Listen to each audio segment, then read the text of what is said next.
Welcome to Inside the Castle, the podcast that goes behind castle doors to have real conversations with real people about solving the nation's toughest challenges. I'm one of your hosts for today, Lauren Lake. And I'm Aaron Snyder. Today we have Jill Jamieson, CEO of Illuminati Infrastructure Advisors, joining us here today to talk about public-private partnerships, or P3s. Jill, you've been working with the Corps for a number of years as our contractor and helping to stand up the P3 pilot program, so thank you so much for joining us here today. Well, it's my pleasure. Thanks for having me.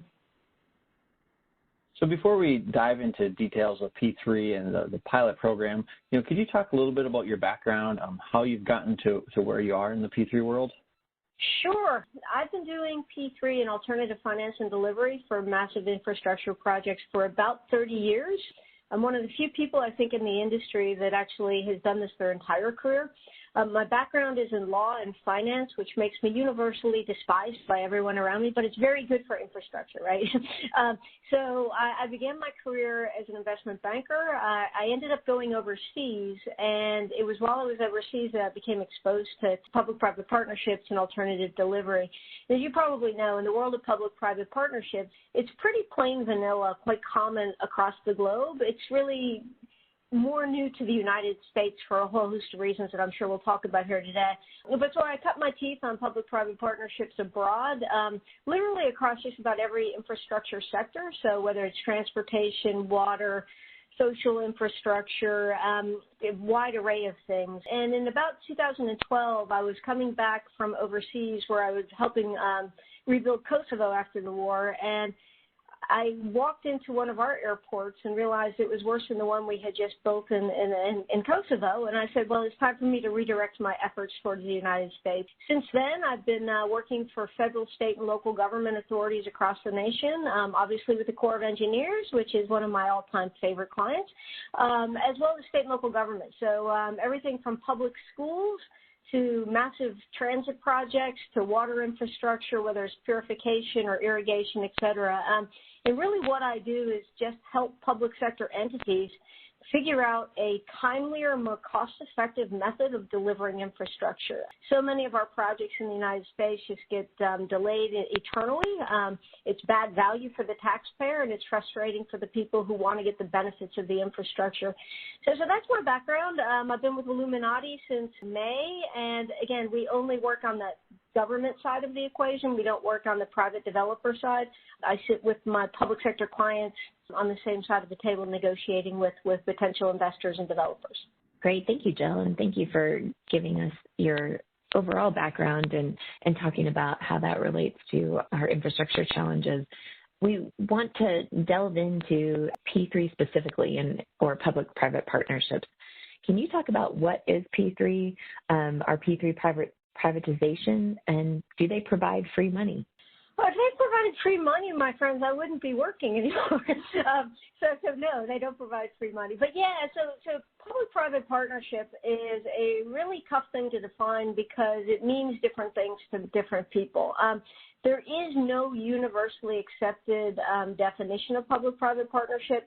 But when we're talking about infrastructure, and particularly infrastructure finance and alternative delivery in the context of the Corps of Engineers, it typically refers to sort of a family of contract types that are usually long-term forms of cooperation between the public sector and a private entity that ensure the financing, design, construction, operation, and or maintenance of a public infrastructure facility. So typically it's a publicly owned asset that's just being delivered in a different way that might involve private finance, it might involve design, build, and life cycle considerations such as O&M.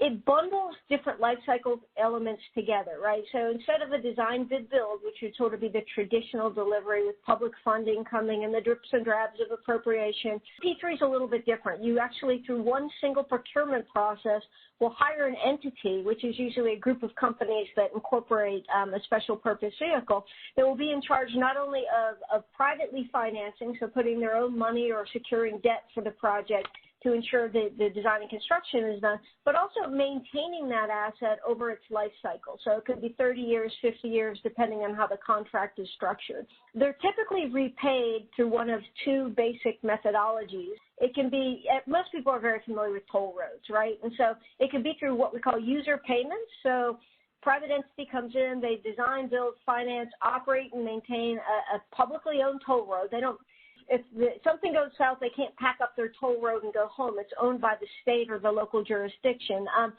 But they're repaid only through the tolls and the usage. So that's one way of doing it. The other way of repaying them is through budget-based payments. So just think of it as long-term payments, kind of like a mortgage. So you pay monthly installments over the 30-year term that will compensate the private entity's cost of capital, so what they invested in the asset plus the operating and maintenance. However, in these sort of cases, they're only really paid for performance. So if the asset is underperforming or it's not meeting the maintenance standards that are set out in the agreement, then there can be deductions. So they're putting their own money at risk because they need to get repaid for the asset that they've built that they don't own. And the state or the federal government, they actually have some power there, because if they fail to comply, if the private partner fails to comply, you can withhold payments and financially penalize them for poor performance. To your question, Lauren, about is it free money? No. I think that's one of the misnomers. People say, well, you know, we can't afford this project. We don't have it in our budget. Let's do a public-private partnership with the hope that they will miraculously pay for the work. It can in some instances, like in real estate. If you need a new courthouse and you have a lot of land, maybe you can monetize the rest of that land and you can do mixed-use commercial or condos or whatnot. But for the brunt of public works, you know, what I call public purpose infrastructure, so roads and water systems, et cetera, there really isn't enough ancillary revenue that would pay for that. So you do need to find a source of money, whether it's through user payments or through the budget. The benefit is that you can spread out those payments over time. So the core, you guys know this better than I do. When you take a project or you're going to initiate a project, you need to start getting your budget allocation set up, right? And so you need to wait for that first infusion of money before you can begin. Imagine if you had all the money up front, how efficient you might be able to be going forward. So it is a little bit different in that terms, but it's not free money. And to your question as well about privatization, that's like my pet peeve, that question, so thank you for asking. No, public-private partnership is not privatization. This is a podcast, so you can't see what I'm sort of mentally envisioning, but I often think of it as sort of a spectrum of options. And if you bear with me for a second, on the left-hand side of the spectrum, let's call this our traditional delivery. And that's design, bid, build, you know, maybe even design, build in some instances, but it's publicly funded. So in the core world, it's usually on a pay-go basis, right? So you're waiting for funding, you're going forward, design, bid, build, multiple contracts, you know, you break it into pieces according to your appropriations, et cetera. On the far side of the spectrum, the other side would be privatization. And that's where you actually dispose of an asset. It's a disposition process. You sell the ownership right, and that's very different. We did this in the telecom in you know, the 1980s with AT&T. That was actually sold to private investors. Great example of privatization. But privatization doesn't always mean that you completely walk away. We still have regulatory authority over our telecom system today, right? So the government can retain a role. They just don't own the assets. But between those two extremes is the world of public-private partnerships. And in public-private partnership, again, it's a family of contracts, right? And it can vary. So in some instances, you might be looking at things like energy savings performance contracts, which a lot of people know ESPCs, where somebody comes in and on their own dollar, they'll change out all the light bulbs in your office, and you pay them a percentage of your energy savings, right? So if your energy bills go down, then 10% of that or 15% of that will go to the person who paid for the light bulbs. That could be one kind, but then others include longer-term contracts like design, build, finance, operate, maintain. But in these, again, it's the public sector and the private sector partnering together to deliver a public-owned asset. And if you want to put this in sort of as an analogy, on the right-hand side, when we're looking at privatization, that's like divorce, right? So I'm getting rid of something, and as I use the example of AT&T, divorce is not always a complete breakage, right? You can have alimony payments, like we still have regulatory authority over those sorts of things, but it's very akin to privatization, to divorce. Public-private partnerships are much more like a marriage, where there are actually two partners, each has a role in this. And as many of us know, divorce can be easier than marriage sometimes in terms of working through issues. But privatization is very different than public-private partnerships. And if we want to take this analogy to its nauseous extreme, which I'm tending to do, on the left-hand side where we have traditional delivery, I like to think of that as sort of like when you're a bachelor and you're dating around and you have lots of different contracts or lots of different dates, but you always tend to be bankrupt, right? So you don't ever have a lot of money because you're spending it on all these projects. That would be sort of a spectrum of options with the difference between privatization and public-private partnerships. Long answer to a very short question, so I apologize for that, Laura. Thanks, Jill. So I guess, working for the Corps and, being somebody that communicates to the public a lot, I always had to interpret what engineers would say and try to consolidate it. So I really think when you talked about privatization here, the reality today is we deliver our projects in partnership with private entities. Private entities deliver them today, and all we're looking at is just changing the mechanism for that delivery. So private companies still will implement these types of projects. It's just going to be done in a different method. And I think the key really is like looking at from a public perspective, the concept is that you get your project fast in the ground, so you get the benefits up front and you pay for it over time, kind of like the mortgage on your house, versus the traditional delivery mechanism that will build a project over a somewhat long period of time, which you're paying for on the front side, and then you get it done and you get some of those benefits. So I feel like there's a little bit twist on the benefit side when the public sees those benefits and then the long-term payment over time. And it seems like the payment over time is a big benefit for many communities just because then they can make some of these multi-generational type projects. One thing, in looking at this, we've worked with you a lot on the federal government side and with the Corps, but do you see are P3s more prevalent at the state and local levels? And if they are, why do you think they're more prevalent there than within the federal government? So absolutely more prevalent at the state and local government. To be quite frank, the federal government, just by policy, and this is pre-existing policy, this isn't a red or blue issue, has always had a bit of a prejudice against sort of private sector financing of public work. And part of that, it makes sense, right? So the Treasury Department or the U.S. federal government can borrow at the lowest possible rates, and so the need for P3 tends to have different sort of effects. State and local governments have different budgeting systems. They have different rules. They have different regulations, et cetera. And so it's really pretty disparate across the United States, but we have some jurisdictions like California right now that use this P3 almost to the same extent that the Canadians do in terms of it's just a normal part of their delivery options, right? So they have a tool chest of ways that they can deliver new schools or new courthouses or new energy systems, and P3 is just one of them. They have enabling legislation. They have all of those sorts of things. So they do that pretty easily. Other states like Virginia, Florida, even Maryland these days is doing a lot of P3. We do have other states that don't want to touch it, right, for whatever reason. But New York State, for instance, some people in the Corps will know this, they don't even have design-build legislation. So they don't even allow for design-build. But yet, however, the New York-New Jersey Port Authority can do whatever they want. And so they just did a $4.3 billion expansion of LaGuardia Airport. They're doing another expansion of JFK Airport through a public-private partnership, design, build, finance, operate, maintain. So it's much more prevalent at the local level. It can be by sector, so we see a lot of it in transportation. We also see some of it in water and other things. So it really runs the gamut. But I think from the federal government perspective, there is an inherent bias against it, even if it can save taxpayers time and money. And that inherent bias comes into the budget system, right? It's a very wonky discussion about OMB and CBO and how they score public-private partnerships. But because of the way they score these things, it has effectively rendered them unusable for capital projects with some exceptions. So we do have exceptions at the federal level, but that would be the reason. They're just simply not widely allowable under federal contracting and budget processes. Thanks, Jill. And we'll talk further about some of those challenges here in a bit at the federal level. But I want to focus first on what are some of the benefits to the federal government associated with P3? Why should the Corps consider using this mechanism for delivery, and how can using P3 provide value compared to traditional delivery? That's a great question, and I think that let me just caveat everything I've said thus far, that P3 is sort of like a surgical tool. It is incredibly useful when it is solving a problem, but you wouldn't go in for brain surgery just for the fun of it, right? So you don't use P3 for everything.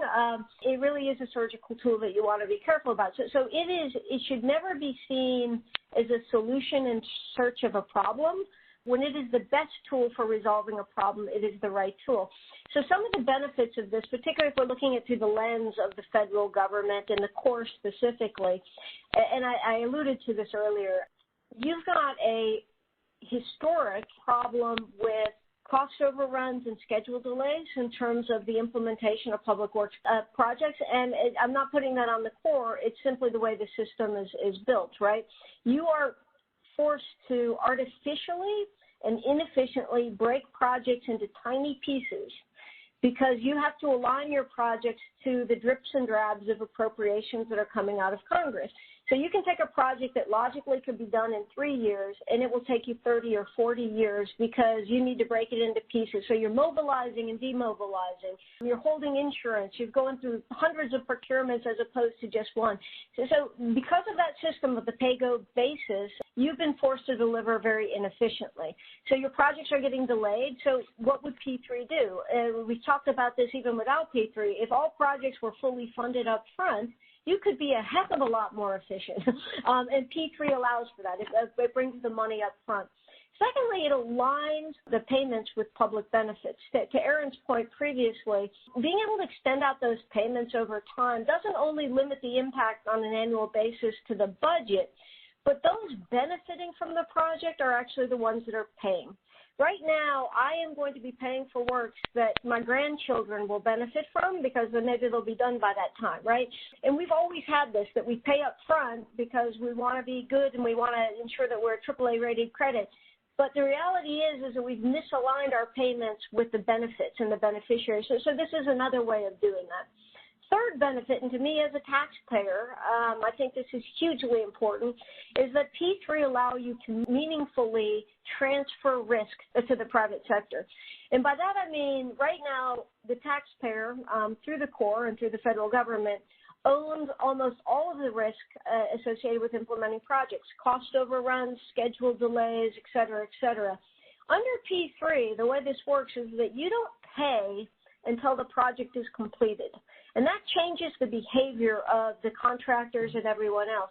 They are actually incentivized to deliver on time and on budget because they own that risk. And quite frankly, they do a really good job at it. Once they have their own capital at risk, their behavior changes completely. Also, it does tend to take a lot of the uncertainty out of this project. They get their own money, they get it up front, they can deliver the project based on outcomes and output-based performance indicators, and in over 70% of the time they come in before the deadline and under budget, as opposed to our traditional delivery in which 90% of our mega projects are over budget, beyond schedule, and don't deliver the public benefits that they promised.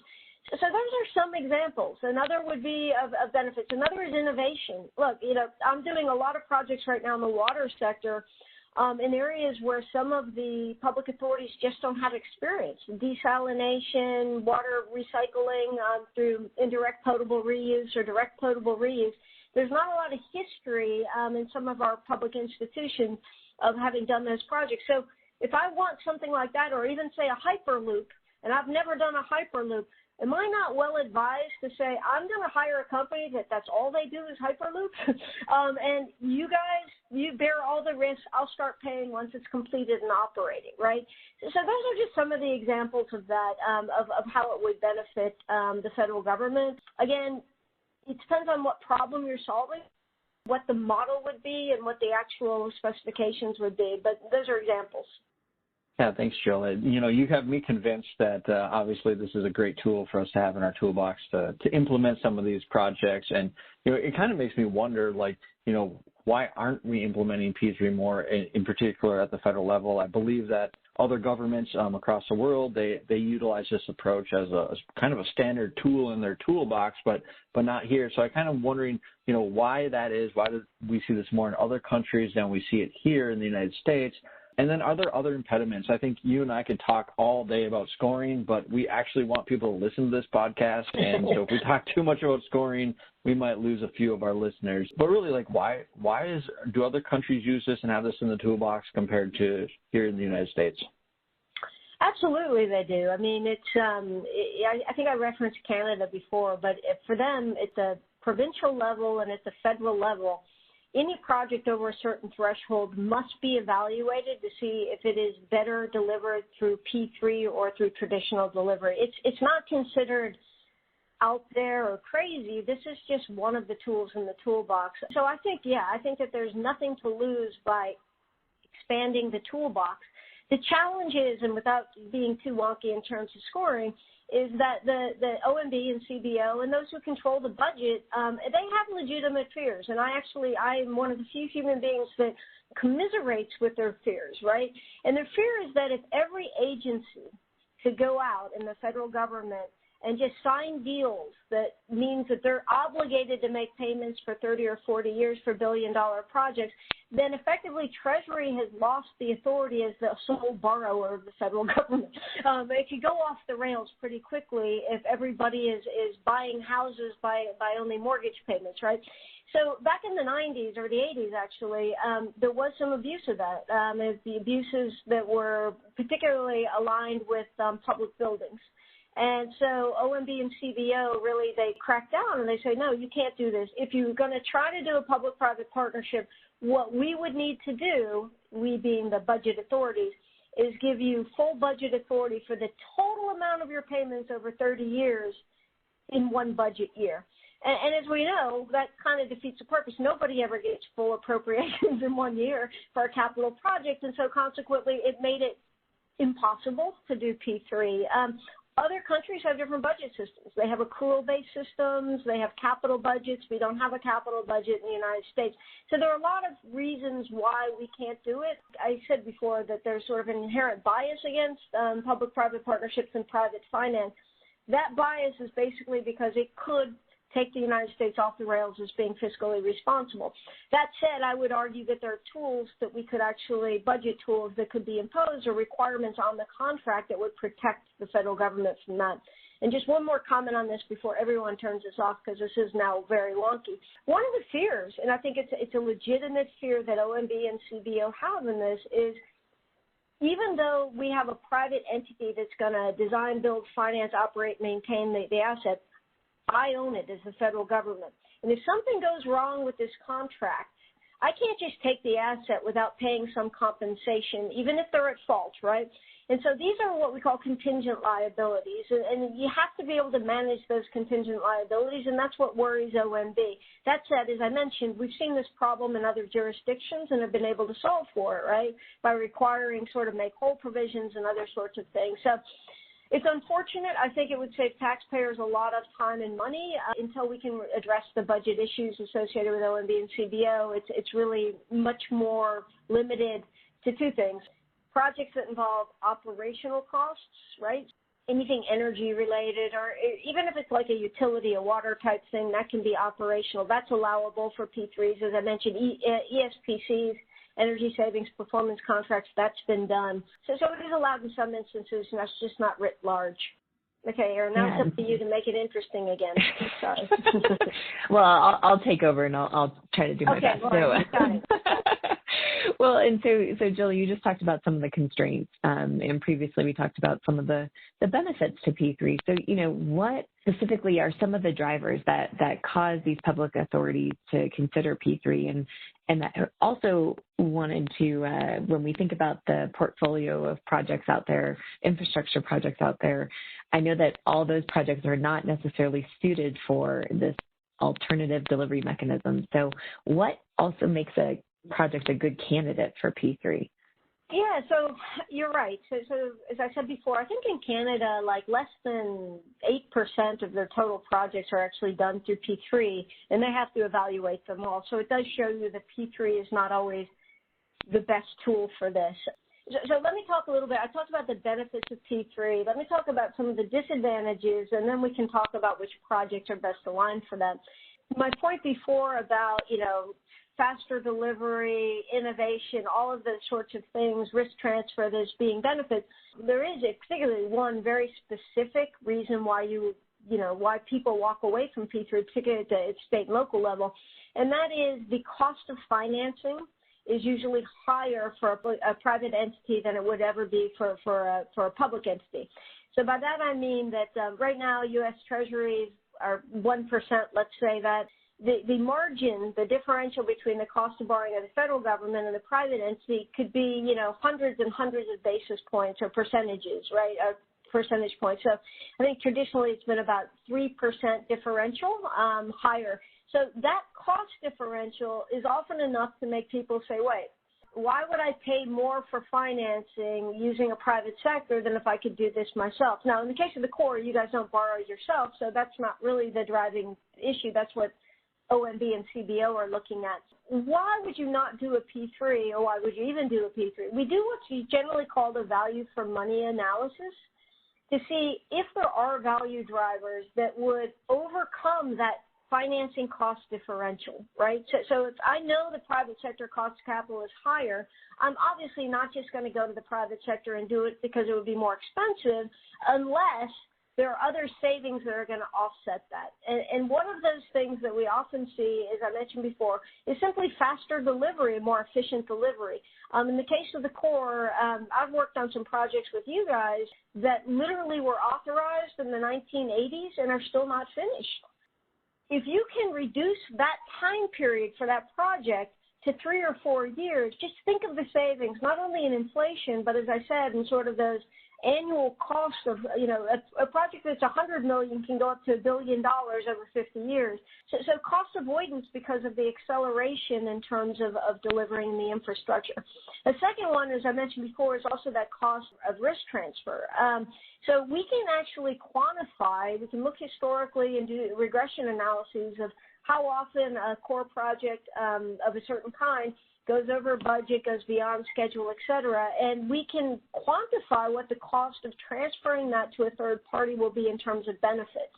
And if they're willing to take that on and they're well positioned to take that on, that cost saving in and of itself, although it's indirect, brings value that can help start overcoming that financing cost differential.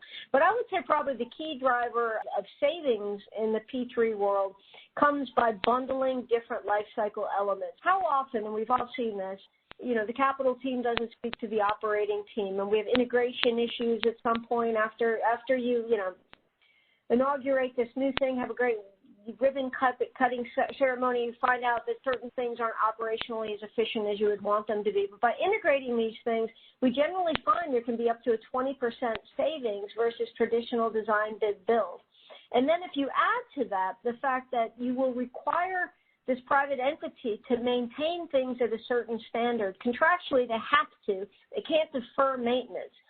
Every dollar of deferred maintenance converts to $5 or $6 of future capital needs. If we don't defer maintenance because we actually have contractually stipulated responsibility for that maintenance and they're required to maintain it at a certain level, all of a sudden the life cycle costs of that project start to come down.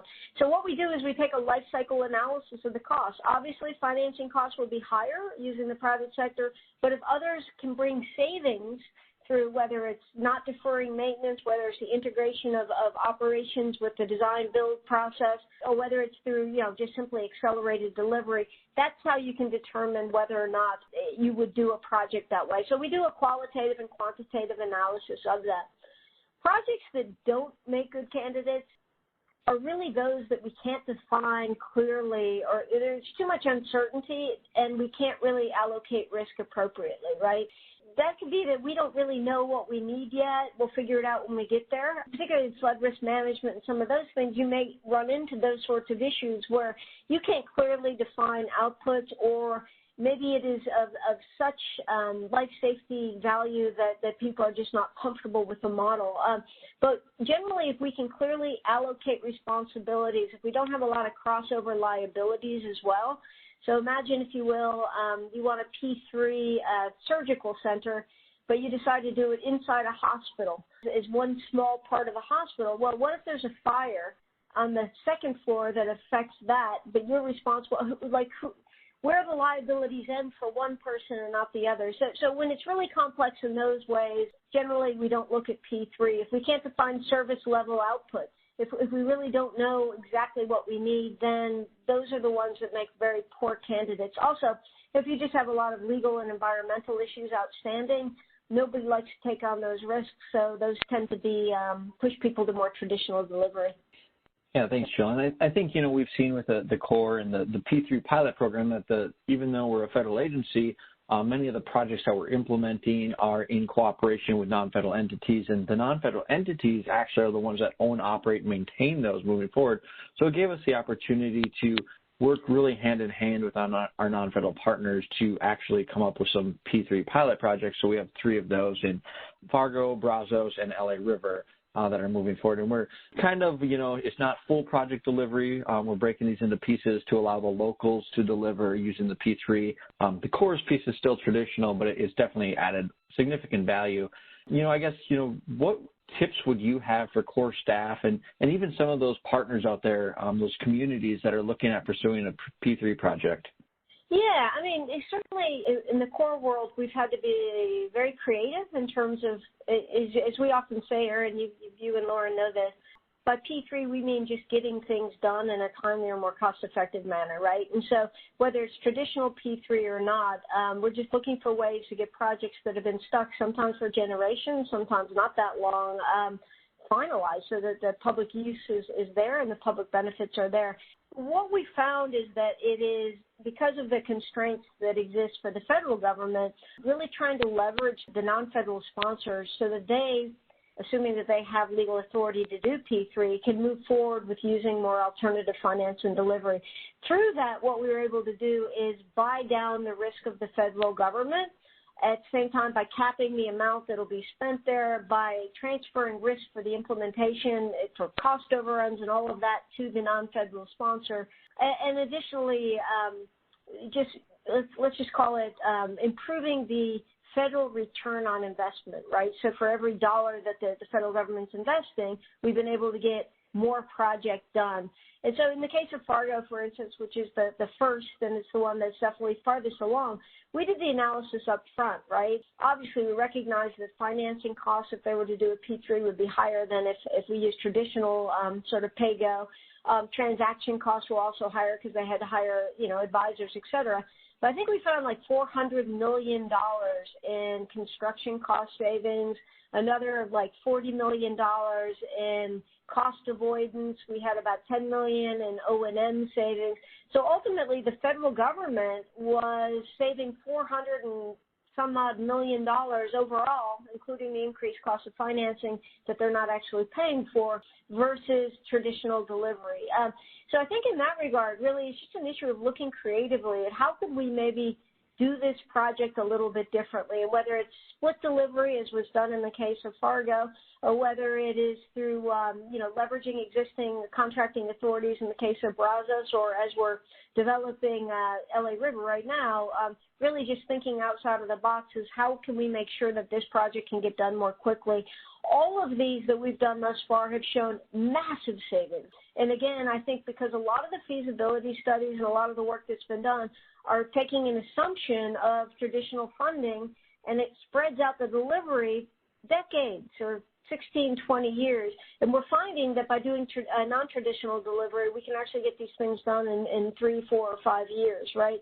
But I think that the first thing to do is to just shake out all of the preconceived ideas that you have about budget and the feasibility study and say, okay, here's the project we want to do.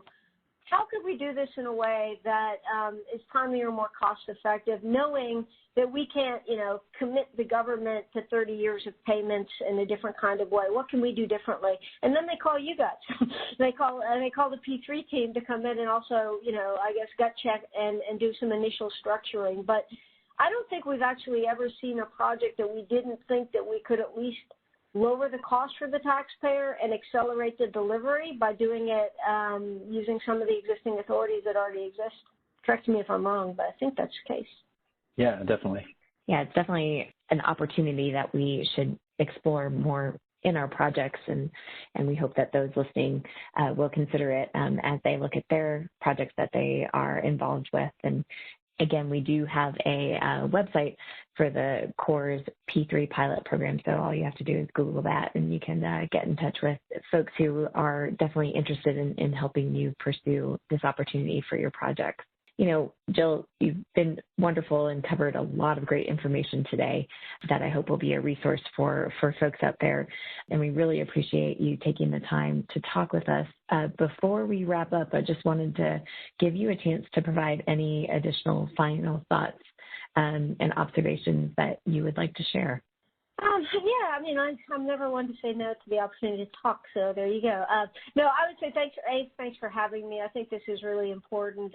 B, I get it. I mean, this is a lot for people to take in, right? We're talking finance, we're talking law, we're talking OMB scoring, et cetera, and as maybe an engineer sitting in a district, it may seem overwhelming, but it isn't. It's really just bundling a lot of contracts together and figuring out a way that you can get it done more quickly. Unfortunately, a lot of the processes that we have set up right now in terms of contracting and budget, et cetera, are the same ones that were used, in the 1930s and 40s when the Corps did a lot of great work and built our lock and dam system and those sorts of things.